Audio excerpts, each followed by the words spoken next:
Hey YouTube, I have been debating doing this for a while now, but I'm going to show off my project boat. But before I start showing you what work I have left, I need to show you what work I've done. So we'll just start from the beginning. About 2 years ago, Christmas, my grandparents told me that they've had this boat, and I'd been looking at it for a while, and that they would support me if I wanted to rebuild it. So I was like, awesome, this is such a great opportunity. I work for my uncle at a boat shop currently. I can get cheaper parts if I need them and just work on this boat with my grandfather. Such a good experience. I was going to love it anyway. So the time comes, we pull the boat out, and it is in rough shape. The floor, disgusting. All the styrofoam that was used for flotation, gone. The seats, mush. The motor, it was okay. It took us a while, but we got it running after like a whole day of just working on it, trying to get a battery to work. So then we're like, cool, we don't have to replace that. It's going to work great. Next, we moved on to the floor, and that, as I said earlier, was just kaput, horrible, not going to be good. So we ripped all of that out, and we took a look at the gas tank. Now you can't see it, but the underside of this had just hole. So that wasn't going to work anymore. Wasn't going to be a great fit for me anyway. So we decided to take it out, and then we'll redo the whole floor later once we figure out what to do with this space. We'll clean it all up, make sure it looks nice and pretty, and then we will go test the boat on the water. But first, we had to get the trailer fixed. Now, all the lighting and the tires worked. We just replaced the tires because those tires were older than I was. But one of the big glaring issues I saw is that the bunks, which is what the boat sits on when it's on a trailer, were starting to rot. And that's not a great idea. So we built new ones, which that's not very hard. It's just buy carpet, staple it, screw it however you want. 2 pieces of wood that are long enough for that. The only problem is I didn't want to take the boat to a ramp, put the boat in the water, change out the bunks, and put the boat back on the trailer. Because this just sounded like a horrible plan. So instead, we lifted the boat off the trailer using like a car jack and putting it on like wooden planks on plastic sawhorses. I do not recommend ever doing this. It was a little scary, but we got it done. Nothing was harmed. Everything was fine. No problems. Right? Yeah, man, this is just the beginning of all the horrible ways we decided to do things. But that's fine. Anyway, after that, I was like, perfect. Trailer's good enough. Let's go take it for a spin. But we can't take it for a spin because there's nothing in it. Let's just go make sure the motor works. So me and my other grandfather took the boat to a local boat ramp, put it in, started the motor. Everything worked great. Good. One of the other problems we soon found out is that the steering linkage was frozen solid. The way this boat worked is that there is a cable. I don't know if you can really see it, but I can't point either, so whatever.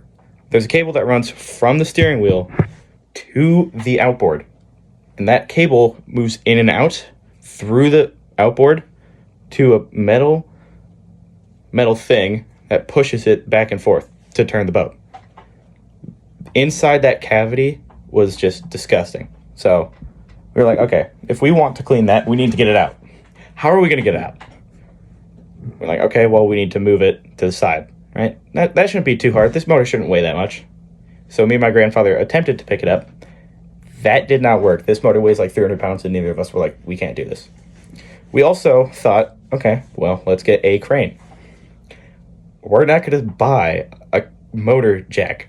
And I wasn't going to go source one because that's more expensive than a high school student can pay for. So instead, we decided to make our own.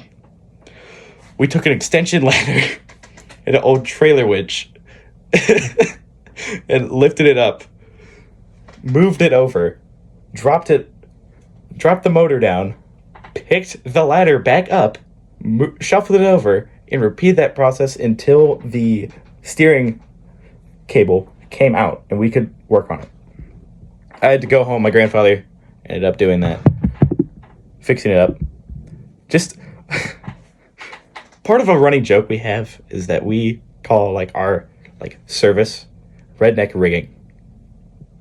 I don't know why we came up with that. My grandfather's kind of a redneck.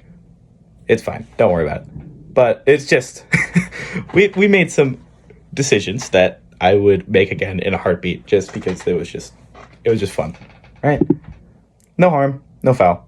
He fixed that up, got it put back, everything was working great. The steering was working just fine. So next problem to tackle was the floor.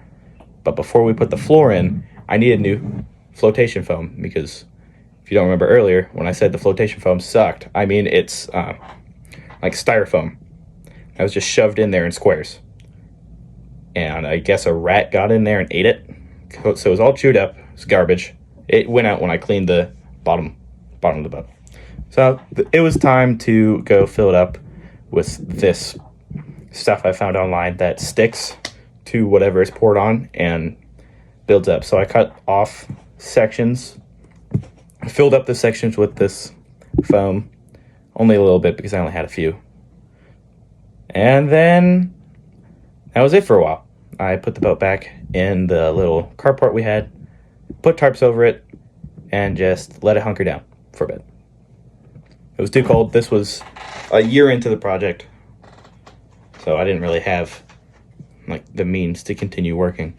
Anyway, but then Christmas rolls around, and I'm talking with my other grandfather, the one who got me into fishing, and he says, "Judah, you're going to need a deck. It's going to be like $400. I will purchase your deck for you." It's like, "Papa, you're the best. Thank you. I really appreciate this." So I bought a bunch of wood with my grandfather. We cut it up and got that set. Then I had the exhausting amount of painting. I put 7 coats on all the sides of this wood to keep it from getting nicked. If it gets nicked, that's fine, whatever. But I didn't want the bottom to rot out like it did the last time on the other one, just because with how much water will be under, if it fills up and touches it, I can't clean it.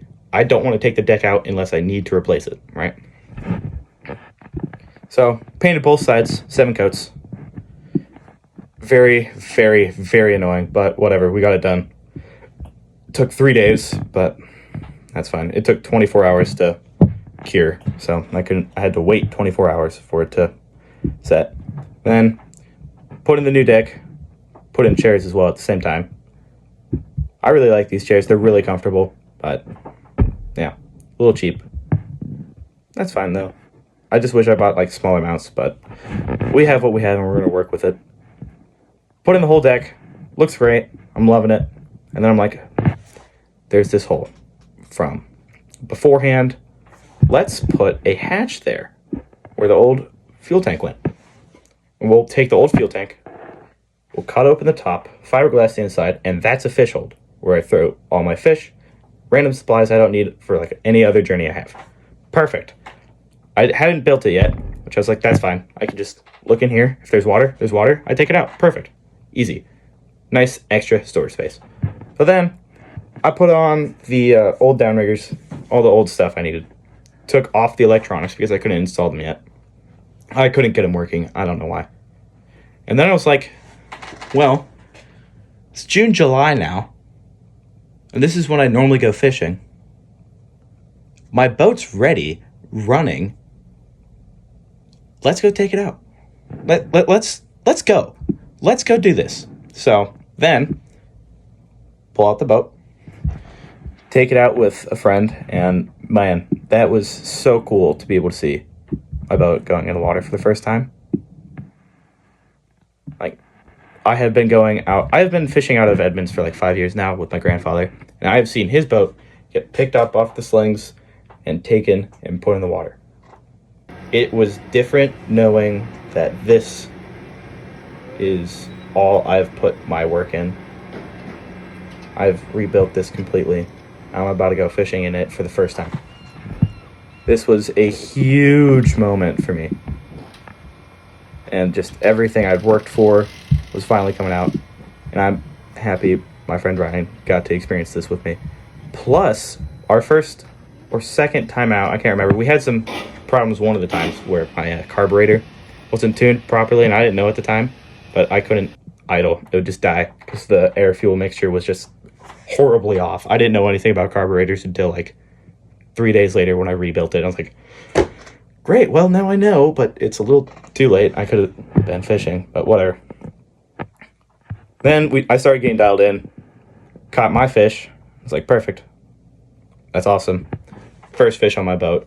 This is such an exciting moment. I am so glad I'm able to do this. Then I keep going with Ryan throughout the year. We get him a fish, and then his brother decides to come along, and we got him a fish too. It was great. So much fun. I'm so glad I got to take him. Good talks. Not great weather sometimes, but, you know, you get what you're given. The boat doesn't do bad out there. It's pretty small, but it's great for just two guys, you know. Not too bad. No overhead protection if it rains, so that would be my only stop. But running, like, that's what we call just like moseying out, like doing anything. If you're up on plane or just like moving, that's running, right? It hurts. This boat slaps really hard. When you go over a wave, your hull comes out of the water and you slap down real hard. It hurts every single time you feel it go up your back. It's a little painful, but that's all right. Anyway, I love this boat. Her name's the Legacy. It's named that because this is my great-grandfather's boat. My great-grandfather died way before I was alive, and this boat had sat until my grandparents gave it to me. So, I named it saying this is me continuing this boat's legacy, but also this is continuing the fishing legacy in my family. And I'm just so honored to be able to share this with you guys. Like, subscribe if you want to see more content like this. I'll be putting out some extra videos. I'm hoping to get fishing videos out soon for when I go out this first time of the year. I want to get some of those going. Then I also want my final bits of restoration for this boat to be a video. I haven't been doing it because I wanted to spend time with my grandfather and just be, right? But we're at the point where we're approaching the finish line, and I want to record this, not just take pictures. Anyway, take care. God bless.